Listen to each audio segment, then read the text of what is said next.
Paramedics have been working tirelessly to ensure responses of reported or suspected cases. Today, we share the story of hidden heroes who have been battling a war with the invisible enemy, got wounded, where some of them contracted the virus, faced stigma, and were confronted with myriads of challenges. However, with all the challenges they have faced and are still facing, they are still fighting. Joel Chacha spoke with some of these COVID-19 heroes and prepared the following report.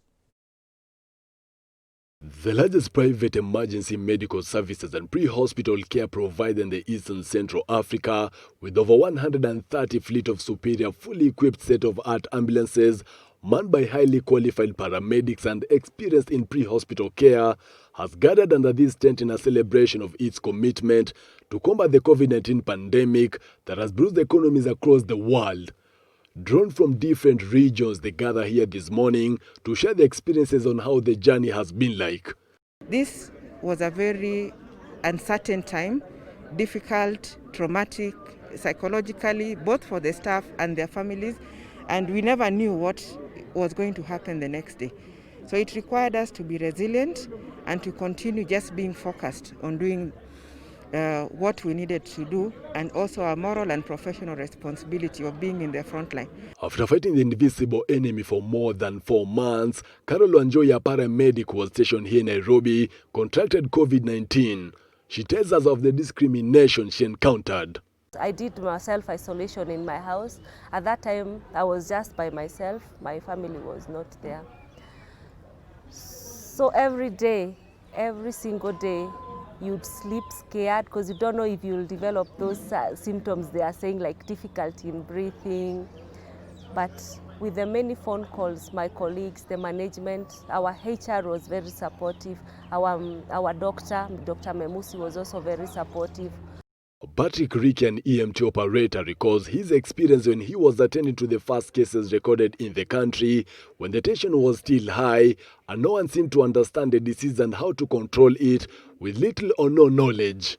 Actually, when the first case of corona was announced, we were actually that day we were dispatched to Rongai, where it was reported. That is around Olekasasi in Kajiado. And at that time, we didn't know what we were dealing with. So we actually approached the case like just any other case. We didn't know the magnitude it had, apart from what we used to see in the international news. Today, after being away for close to 4 months, they have returned home. Even though they are all smiles after many days of fighting the scourge, deep within them they have met the worst in the line of duty, all too vivid. I've lost a couple of friends, not even that I directly was involved with them. I just decided they should know what I'm doing and what's happening to me. So they stopped associating with me socially. At some point you would go to an evacuation and find a very, very sick person, probably an ICU intubated patient. And this patient depends on you. His or her life is at stake. And it's you that their life depends on. So it really actually, let me say, it molded me actually even to be a better paramedic.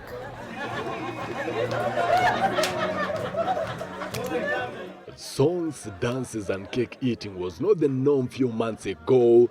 This was only a dream, and so they danced and danced even more, and they truly enjoyed these moments they were looking forward to, moments that remind us that we are in a war, but we are winning the battle and the curve is flattening. With the Ministry of Health having reported that some frontline health workers have contracted COVID-19 and some of them losing their lives, the E-Plus paramedics are holding on to help the country until it overcomes the pandemic. Joel Chacha, Switch TV, Nairobi. And it was Sauti ya Simba. Joel Chacha, thank you for that piece.